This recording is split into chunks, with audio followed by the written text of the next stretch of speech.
माझी चेष्टा करू नका गोविंद कवठेकर. वाटेल ते बघू नका. तुमच्या बोलण्यावरून आणि तुमच्या वागण्यावरून मी एवढाच निष्कर्ष काढू शकतो की सुलभाचा खून तुम्ही केलाय. कारण तिने तुमच्या मनाविरुद्ध लग्न ठरवलं. म्हणून तुम्ही चिंचेचे बटूक पार जगातून नाहीसे केलं.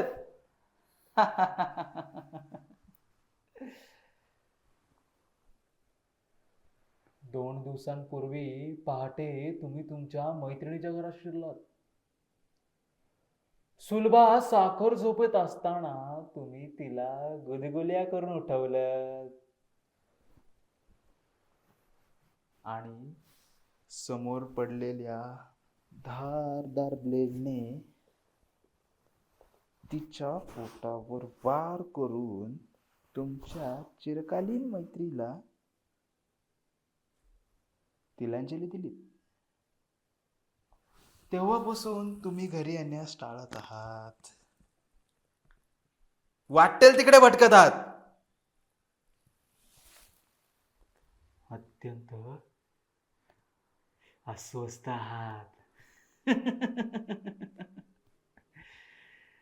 कोणत्याही क्षणी पोलीस इथे येतील तेव्हा सुलभाचा खून केल्याचं कबूल करा.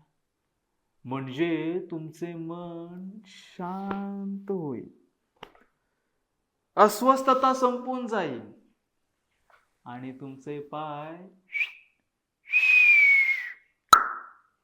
जमिनीला लागतील. एकदा का पाय जमिनीला लागले म्हणजे काय, वाटेल ते झालं तरी जमीन सोडू नका. जमीन सुटली म्हणजे आकाश तर जवळतच नाही, पण माणूस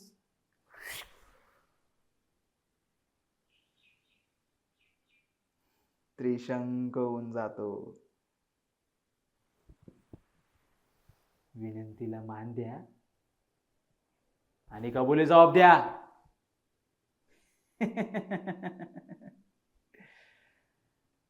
आतडे बाहेर असणारा माणूस जिवंत असू शकत नाही कवठेकर.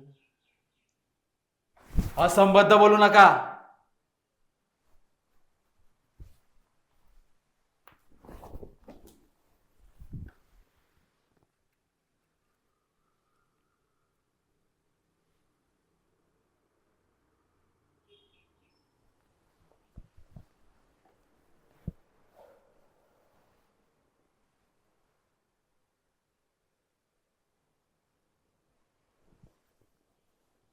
कोणाच्या वेळेला दारावरून आगीचा बंब सायरन वाजवत गेला. आणि तुम्हाला वाटलं पोलीस आले की काय, पण खरा बांधा तोच आहे.